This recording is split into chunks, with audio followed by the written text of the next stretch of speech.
स्वागत है आप सभी का मौसम तक चैनल पर। मैं हूं देवेंद्र त्रिपाठी। बात करूंगा अगले 3 दिनों के मौसम पूर्वानुमान की इस वीडियो में। और दोस्तों, इस समय जो साइक्लोन था कमज़ोर हो गया है, लेकिन केरल के ऊपर है और केरल सहित तमिलनाडु के तमाम इलाकों पर बीते 24 घंटों में इसके प्रभाव से बहुत भारी बारिश दर्ज की गई है। एक बार बारिश के आंकड़े देख लेते हैं 20 जगहों के, जहां पर इसके प्रभाव से भीषण वर्षा दर्ज की गई है। और उसके बाद बात करते हैं कि आज क्या मध्य प्रदेश और महाराष्ट्र, छत्तीसगढ़, उड़ीसा, गुजरात और झारखंड तक बरसात होने की संभावना है। और उसके बाद फिर अगले 2 दिनों को मौसम की बात करेंगे।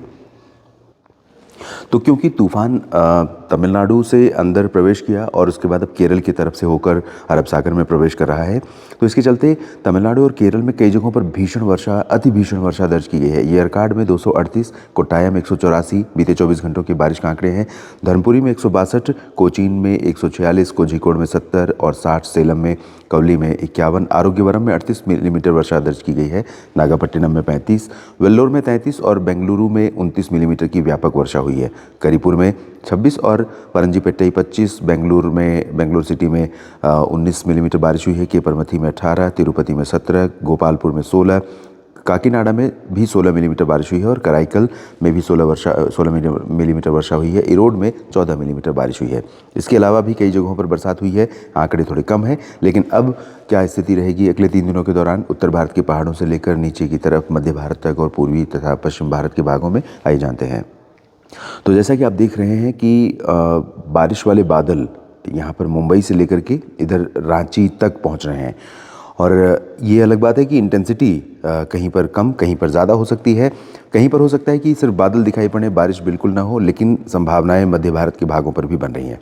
फिलहाल आज 24 घंटे कह सकते हैं, आज से लेकर के अब से लेकर के कि केरल और दक्षिणी तटीय कर्नाटक का रीजन, दक्षिणी आंतरिक कर्नाटक का हिस्सा, आंतरिक तमिलनाडु, कुछ कोस्टल पोर्शन तमिलनाडु का, इन भागों में अति भारी वर्षा या कह सकते हैं मध्यम से भारी वर्षा जारी रहेगी। मध्यम से भारी बारिश के चलते खासतौर पर केरल और दक्षिणी तटीय कर्नाटक के क्षेत्रों में, कुछ लक्षद्वीप के रीजन में और बेंगलुरु सहित आंतरिक कर्नाटक के कुछ लोकेशंस पर सामान्य जनजीवन पर असर पड़ सकता है। इसके अलावा बाकी जगहों पर धीरे धीरे स्थितियां सामान्य हो रही हैं। कोस्टल तमिलनाडु, पुदुचेरी और आंतरिक तमिलनाडु के क्षेत्रों में, कराईकल, महाबलीपुरम, पुदुचेरी से अंदर बढ़ें तो तंजावुर, कडलूर और आसपास के भागों में स्थितियाँ धीरे धीरे सामान्य हो रही हैं। बारिश वाले बादल क्योंकि तेलंगाना के पूर्वी रीजन पर तमाम जगहों पर पहुंच रहे हैं, तो तेलंगाना के पूर्वी हिस्सों में, इसके साथ उत्तरी आंतरिक कर्नाटक के क्षेत्रों में और तटीय आंध्र प्रदेश तथा रायलसीमा का जो रीजन है, इन भागों में भी कई जगहों पर हल्की वर्षा, एक दो जगहों पर मध्यम बौछारें दे सकते हैं। इधर तमिलनाडु, ओडिशा का जो तटीय हिस्सा है, इन भागों में कुछ स्थानों पर हल्की से मध्यम बौछारें गिर सकती हैं। और आंतरिक भागों में, साथ ही साथ छत्तीसगढ़ में और महाराष्ट्र में, विदर्भ से लेकर मराठवाड़ा और कोंकण गोवा तक, मुंबई के पूरब तक बरसात की संभावना रहेगी।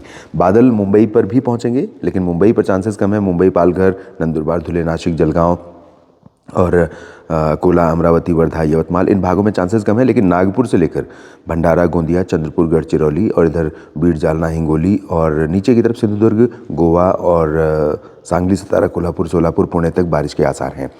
मध्य प्रदेश में अभी बारिश वाले बादल नहीं पहुंचेंगे, लेकिन कुछ बादल आपको मध्य प्रदेश में उज्जैन, इंदौर और जबलपुर के नीचे के भागों में, धार, खरगोन, खंडवा, नीमच, रतलाम, इन भागों में कई जगहों पर दिखाई पड़ सकते हैं।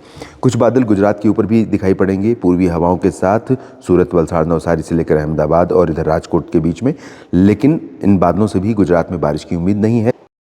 तक पूर्वी और पूर्वोत्तर भारत के क्षेत्रों की बात है तो यहाँ पर आप देख सकते हैं, पूर्वोत्तर में साउदर्न स्टेट्स में, खासतौर पर मणिपुर, मिजोरम, त्रिपुरा में कहीं पर हो सकता है कुछ बादल रहें। लेकिन मेजरली अगर देखें तो अरुणाचल प्रदेश, असम, मेघालय, सिक्किम, उप हिमालय, पश्चिम बंगाल, नागालैंड, इन सभी भागों में अधिकांश हिस्से ऐसे होंगे जहाँ पर मौसम शुष्क रहेगा। और पूरब की तरफ बढ़ें तो बिहार, झारखंड पर थोड़े बहुत जो बादल पूर्वी हवाओं के प्रभाव से या फिर कहें साइक्लोन फेंगल के प्रभाव से बादल पहुंच रहे थे, अब यहाँ पर क्लियर स्काई दिखाई पड़ेगा क्योंकि वेस्टर्ली चलनी शुरू हो गई है। तो वेस्टर्ली का प्रभाव यहाँ पर पटना, गया, बक्सर, कैमूर और किशनगंज, पूर्णिया, अररिया, भागलपुर, दरभंगा, कटिहार सभी जगहों पर रहेगा। यहाँ तक कि झारखंड में रांची और कोलकाता, पश्चिम बंगाल में सभी जगहों पर तापमान में गिरावट होगी और एटमॉस्फेयर थोड़ा सा क्लीन नज़र आएगा। हेजीनेस नहीं रहेगा, धुंध कम रहेगी और बादल भी यहाँ पर नहीं रहेंगे। तो न्यूनतम तापमान गिरेगा, धूप दिन में तेज़ खिलेगी। इसके बाद हम मध्य भारत की तरफ, मध्य प्रदेश का जिक्र करें तो यहाँ पर मध्य प्रदेश में भोपाल, इंदौर, उज्जैन के ऊपर का जो हिस्सा है, जबलपुर के ऊपर का जो हिस्सा है, ग्वालियर, गुना, शिवपुरी, श्योपुर, रीवा, सीधी, सिंगरौली और इधर नीमच, रतलाम, धार, और पूरा राजस्थान, पंजाब, हरियाणा का सभी क्षेत्र और दिल्ली तथा उत्तर प्रदेश के सभी शहर, सभी ज़िले, इन सभी भागों में उत्तर पश्चिमी हवाओं का प्रभाव होने के कारण एटमॉस्फेयर यहाँ पर भी क्लीन हो जाएगा। सुबह के समय जो धुंध या थोड़ा बहुत पोल्यूशन या कोहरा कुहासा का प्रभाव रहा इन मैदानी क्षेत्रों में, ये सब हट जाएगा। पहाड़ी क्षेत्रों पर अगर देखें तो उम्मीद है कि जम्मू कश्मीर और गिलगित बाल्टिस्तान, मुजफ्फराबाद और लेह लद्दाख के कुछ हिस्सों पर बादल यहाँ पर वेस्टर्ली हवाओं के साथ पहुँच रहे हैं और ये बादल हैं वेस्टर्न डिस्टर्बेंस के, लेकिन धीरे धीरे इनका प्रभाव कम होते जा रहा है। वैसे भी जो सिस्टम आया था बहुत स्ट्रांग नहीं था, तो मुख्यतः बहुत हायर रीचेस पर थोड़ी बहुत स्नोफॉल हुई है और अब अगले 12 घंटे आज दिन में और रात में थोड़ी बहुत संभावना दिखाई पड़ रही है। और उत्तराखंड में फ़िलहाल मेजरली अगर देखें तो ड्राई और क्लियर स्काई, ड्राई वेदर के साथ क्लियर स्काई पूरा बना रहेगा।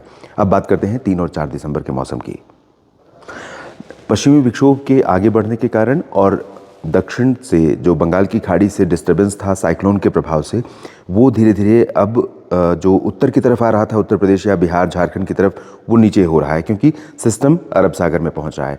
तो इसके कारण और पश्चिमी विक्षोभ के आगे जाने के कारण या कमज़ोर होने के कारण उत्तर भारत के पहाड़ों से आने वाली जो हवाएं हैं, वेस्टर्ली विंड्स हैं, वो लगातार अपना प्रभाव और अपना दायरा दोनों बढ़ा रही हैं। हवा की स्पीड बढ़ेगी, हवा का जो कवरेज एरिया है वो बढ़ेगा।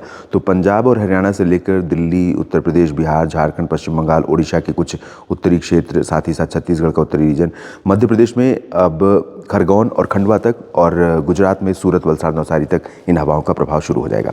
लेकिन इसी बीच में नीचे से बंगाल की खाड़ी से जो नमी वाली हवा है वो आगे बढ़ते हुए मध्य प्रदेश और छत्तीसगढ़ के मध्य भागों तक पहुंची। तो मध्य प्रदेश के दक्षिणी भागों में कुछ जगहों पर बादल छाने और कहीं पर बूंदे पड़ने, खासतौर पर मांडला, बालाघाट में संभावना रहेगी। छत्तीसगढ़ के दक्षिणी भागों में, ओडिशा के तमाम इलाकों पर बारिश की संभावना है, खासतौर पर कोस्टल और साउदर्न पोर्शन पर। और इसके अलावा महाराष्ट्र में थोड़ी बहुत बरसात हो सकती है, ज़्यादा चांसेस नहीं है, पॉसिबिलिटी है हल्की बूंदाबांदी की, कहीं कहीं पर विदर्भ में चांसेस ज़्यादा रहेंगे, मराठवाड़ा, मध्य महाराष्ट्र और कोंकण गोवा में संभावनाएं कम रहेंगी। और नीचे की तरफ देखें तो यहाँ पर गोवा और तटीय कर्नाटक, साउथ इंटीरियर कर्नाटक, केरल, तमिलनाडु और आंध्र प्रदेश का तटीय क्षेत्र, इन भागों में कई जगहों पर वर्षा की संभावना कल भी बनी हुई है। इंटेंसिटी पहले की तुलना में बहुत रिड्यूस हो रही है। लक्षद्वीप पर प्रभाव इस सिस्टम का, जो साइक्लोन था, इसका रिमेनेंट इम्पैक्ट यहाँ पर रहेगा। तो लक्षद्वीप में आमिनी दीवी, कवरत्ती या फिर कई जो उत्तरी क्षेत्र हैं, यहाँ पर काफ़ी अच्छी वर्षा अगले 24 घंटों के बाद हो सकती है, यानी कि 3 दिसंबर को भी हो सकती है। अब 4 दिसंबर के मौसम का हाल जान लेते हैं।